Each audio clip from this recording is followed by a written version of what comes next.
ഞാൻ doctor CS സരിതാണ്. Emergency ഫിസിഷ്യനായിട്ട് saint Joseph hospital Manjummel work ചെയ്യുവാണ്. നമുക്ക് എമർജൻസി ഡിപ്പാർട്ട്മെൻറ്റ് അപ്രോക്സിമേറ്റ് ഒരു 30 ബെഡഡ് എമർജൻസി ഡിപ്പാർട്ട്മെൻറ്റാണ് വിത്ത് ഓൾ ലേറ്റസ്റ്റ് എക്വിപ്മെൻറ്റ്സ് ഉണ്ട്. പിന്നെ നമ്മൾ മെയിനായിട്ട് നമ്മൾ ഡീൽ ചെയ്യുന്നത് എമർജൻസി ഡിപ്പാർട്ട്മെൻറ്റ് എന്ന് വെച്ചാൽ നമുക്ക് ട്രയാജ് ബേസിസ് ആണ്.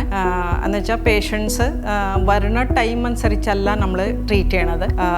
രോഗിയുടെ ഒരു രോഗത്തിൻ്റെ ഒരു സിവിയാരിറ്റി അനുസരിച്ചാണ് നമ്മൾ ട്രയാജ് ചെയ്ത് ആ പേഷ്യൻസിന് നമ്മൾ ട്രീറ്റ് ചെയ്യണത്. സോ കുറച്ച് എക്സാമ്പിൾസ് ഞാൻ പറയാം. ഒരു ചെസ്റ്റ് പെയിൻ, നെഞ്ചുവേദന വളരെ ഇമ്പോർട്ടൻ്റ് ആണ്. നമ്മൾ സീരിയസ് ആയിട്ട് തന്നെ എടുക്കണം. നെഞ്ചുവേദന എന്ന് പറഞ്ഞാൽ പലപ്പോഴും അത് അസിഡിറ്റി കൊണ്ടോ ഇല്ല മസ്കുലാർ പെയിൻ കൊണ്ട് ആയിരിക്കാം. പക്ഷെ എല്ലാം ചെസ്റ്റ് പെയിനും നമ്മൾ അത്ര തന്നെ സീരിയസ് ആയിട്ട് എടുക്കേണ്ടതാണ്. അപ്പോൾ ചെസ്റ്റ് പെയിൻ എന്ന് വെച്ചാൽ നമുക്ക് ടൈപ്പ് ഓഫ് പെയിൻ, ഇപ്പോൾ ഡീപ്പ് ഒരു പ്രഷർ വെച്ച പോലെ, പ്രിക്കിംഗ് സെൻസേഷൻ, ഒരു തുണി പിഴുങ്ങണ പോലെ, ഒരു വെയിറ്റ് വെച്ച പോലെ, അങ്ങനെ സിവിയാരിറ്റി കൊണ്ട്. പിന്നെ കോൺസ്റ്റൻ്റ് ആയിട്ട് അത് ഇൻക്രീസ് ചെയ്യണത്. If it is lasting for more then few minutes നമ്മൾ തീർച്ചയായിട്ടും നമ്മൾ അത് ഹോസ്പിറ്റലിലേക്ക് വരണം. ഓൾ ചെസ്റ്റ് പെയിൻസ് ഹോസ്പിറ്റലിലേക്ക് വന്ന് ഒരു ECG എടുത്ത് ഡോക്ടേഴ്സിനെ ഒരു കൺസൾട്ട് ചെയ്യണം.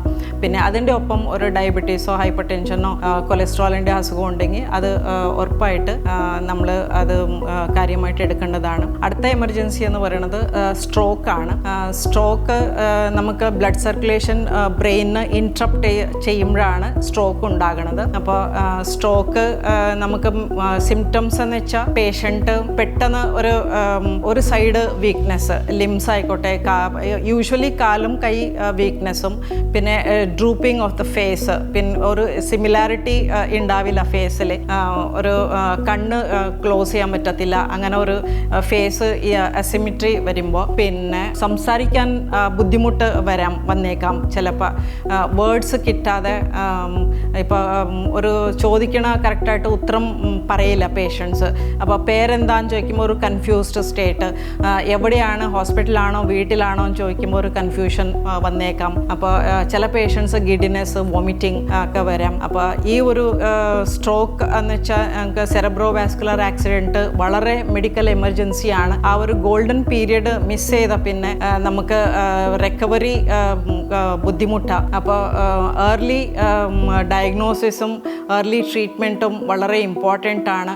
നമ്മൾ ഗോൾഡൻ പീരിയഡ് 3 hours ഉള്ളിൽ പേഷ്യൻറ്റ് ഓൺസെറ്റും കണ്ടുപിടിച്ചും ഡയഗ്നോസിസും ട്രീറ്റ്മെൻറ്റും തുടങ്ങിയിരിക്കണം.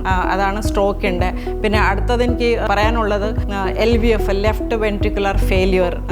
ഇത് ഒരു മെഡിക്കൽ എമർജൻസി തന്നെയാണ്. പലപ്പോഴും പേഷ്യൻസ് രാത്രി തുടങ്ങിയ സിംറ്റംസിന് രാവിലെയാണ് വരണത്. അപ്പോൾ ഇത് പമ്പിങ്ങിൻ്റെ ഒരു പ്രശ്നം കൊണ്ട് ലങ്സിൽ ബ്ലഡ് കംപ്ലീറ്റ് ആയിട്ട് ഓക്സിജൻ പാർട്സിന് കിട്ടാത്ത കൊണ്ടാണ് ഇങ്ങനെ വരണത്. അപ്പോൾ അത് മെഡിക്കൽ എമർജൻസിയാണ്. എത്രയും പെട്ടെന്ന് ഹോസ്പിറ്റലിലേക്ക് വരണം. ശ്വാസമുട്ട്, രാത്രി കിടക്കുമ്പോൾ ഒരു ശ്വാസമുട്ട്, പെട്ടെന്ന് ചാടി എണ്ണേക്കും, ശ്വാസം കിട്ടാതെ. പിന്നെ നെഞ്ചിടിപ്പ് ഭയങ്കരമായിട്ട് കൂടുതലാണ്. ഇതേവരെ ശ്വാസമുട്ട് ഇല്ലാത്ത ആൾ പെട്ടെന്ന് ശ്വാസമുട്ട്, ഇതൊക്കെ പ്രശ്നങ്ങളാണ്. ഇത് മെയിനായിട്ട് സെൽസിന്, നമ്മൾ എക്സ്ട്രിമിറ്റീസ് ആയിക്കോട്ടെ, നമ്മുടെ ബോഡി പാർട്സിന്, ഓർഗൻസിന് ഓക്സിജൻ കിട്ടാതെ വരുമ്പോഴാണ് ഈ ഒരു പ്രശ്നം വരുന്നത്. അതിൽ എത്രയും പെട്ടെന്ന് ഹോസ്പിറ്റലിലേക്ക് വന്ന് ഇത് കണ്ടുപിടിച്ച് നമ്മൾ ട്രീറ്റ്മെൻറ്റ് തുടങ്ങിയില്ലെങ്കിൽ പേഷ്യൻസിൻ്റെ ലൈഫിന് അത് ബാധിക്കാം. ഒരു ട്രീറ്റ്മെൻറ്റ് ബുദ്ധിമുട്ടാണ്. പിന്നെ അടുത്തത് എനിക്ക് പറയാനുള്ളത് ഡോഗ് ബൈറ്റ് ആണ്. ഇത് നല്ല ഒരു മെഡിക്കൽ എമർജൻസി തന്നെയാണ്. പട്ടി നക്കിയാലും മാന്തിയാലും കടിച്ചാലും അത്ര തന്നെ ഒരു സീരിയസ് ആയിട്ട് എടുക്കേണ്ടതാണ്. അപ്പോൾ നമുക്ക് ചെയ്യേണ്ടത് ഏറ്റവും ഇമ്പോർട്ടൻറ്റ്, പട്ടി കടിക്കുമ്പോൾ നമ്മൾ ഫസ്റ്റ് ആൻഡ് ഫോർമോസ്റ്റ് നമ്മൾ കാമാകണം. പട്ടി കടിച്ചെന്ന് പറഞ്ഞാൽ ടെൻഷൻ ആവരുത്. അപ്പോൾ ഏറ്റവും ഇമ്പോർട്ടൻറ്റ് കാമായിട്ട്, പിന്നെയും ഇഞ്ചുറി ഒന്നും വരാതെ നമ്മൾ സൂക്ഷിക്കണം. അതാണ് ഏറ്റവും ഇമ്പോർട്ടൻറ്റ്. അടുത്തത് ബ്ലീഡിങ് ഉണ്ടെങ്കിൽ ആ മുറിവ് പയ്യെ ഒന്ന്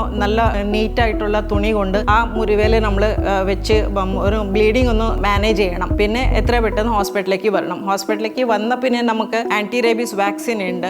ആൻറ്റി റേബീസ് വാക്സിൻ അത് സ്കെഡ്യൂൾഡ് 5 doses ആണ്. നമ്മളിവിടെ മഞ്ഞുമൽ നമ്മൾ IM മസിൽ ഇഞ്ചക്ഷൻ ആണ്, ഇൻട്രാമസ്കുലർ ഇഞ്ചക്ഷൻ ആണ് എടുക്കുന്നത്. 5 dose ആണ്. അതിൻ്റെ ഒപ്പം കാറ്റഗറി 1, 2, 3 ബൈറ്റ്സ് ഉണ്ട്. കാറ്റഗറി 3 ബൈറ്റ് എന്ന് വെച്ചാൽ അത് മുറിവിൻ്റെ ചുറ്റും ഒരു ഇമ്യൂണോഗ്ലോബുലിൻസ് ഇഞ്ചക്ഷൻ എടുക്കണം. അതൊരു ആൻറ്റിബോഡിയാണ്. അപ്പോൾ നമ്മൾ പെട്ടെന്ന് കാറ്റഗറി 3 ബൈറ്റ് സിവിയാരിറ്റി ഉള്ളത് കൊണ്ട് നമ്മൾ വൂണ്ടിൻ്റെ ചുറ്റും ഇമ്യൂണോഗ്ലോബുലിൻസ് കുത്തി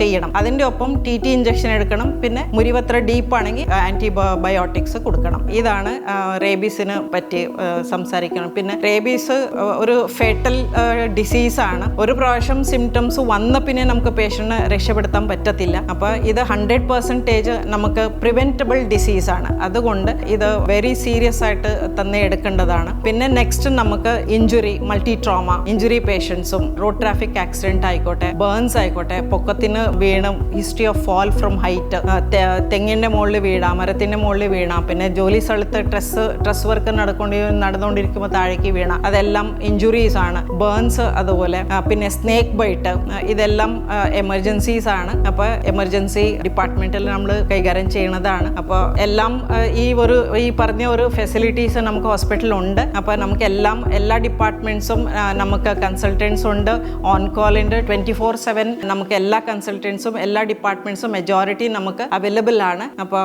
ഇത്രയാണ് എനിക്ക് പറയാനുള്ളത്. Thank you.